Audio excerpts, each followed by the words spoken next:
So far, there's one tab at the top here that we haven't really spoken about in any great depth, and that is the File tab. Now, the File tab is different from these other tabs as it doesn't contain a ribbon. So, when we click on File, instead of getting a ribbon, it takes us into what we call the Backstage area.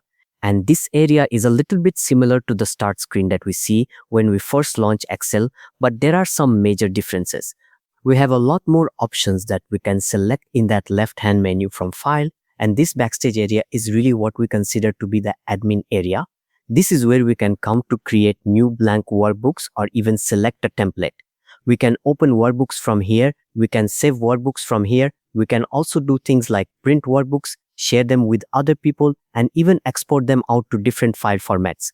And we're going to be using each of these options throughout this course. But just for now, know that in order to get to these options, you need to click on File and go into what we call the Backstage area. Now, one page here that I do want to draw your attention to is this Info page. Now, in Info, we kind of have two parts to this. This is where we can come to do things like protect our workbook. So if we want to add a password to our workbook to protect which parts of the workbook other people can edit, we can do that from here. We can also inspect our workbook, so we can check for any metadata or information that's stored in the background of each file, such as things like the author's name, when the document was created, things like that. We can remove all of those things before we send this out to other people. This is also where we can effectively recover any unsaved workbooks. So if we're working away in a workbook and we haven't saved it and Excel crashes, we're going to be able to see our unsaved workbooks listed here, and we can effectively recover them. And then finally, we also have some browser view options. So if somebody else was viewing this Excel workbook on the web, we can control how they're viewing it. And once again, we are going to go through all of these options as we go through this course. Something else we also have in here are the document properties. Now, I haven't saved this document yet, so we don't have too many document properties. It hasn't got a title and it's blank, so it doesn't really have any size as yet. But we do have a little bit of information about this document.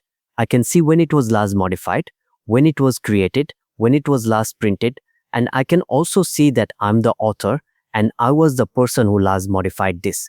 Now, the only other option that I really want to highlight in this Backstage area at this stage is Close at the bottom here.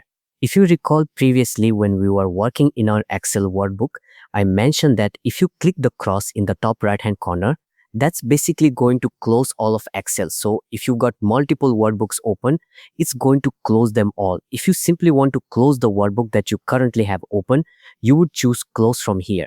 Now, it's recognizing that I haven't saved this file, and that's fine. We don't really need this, so I'm going to say don't save.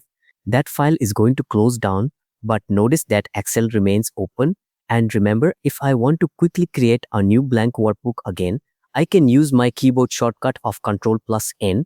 Notice the file name at the top is now book 3. So every time you create a new blank workbook and you don't save it as something else, when you create another one, it's going to be book 3, book 4, book 5, so on and so forth. So just be aware of that. This close in here will close the current workbook. The cross in the top corner will close all of Excel.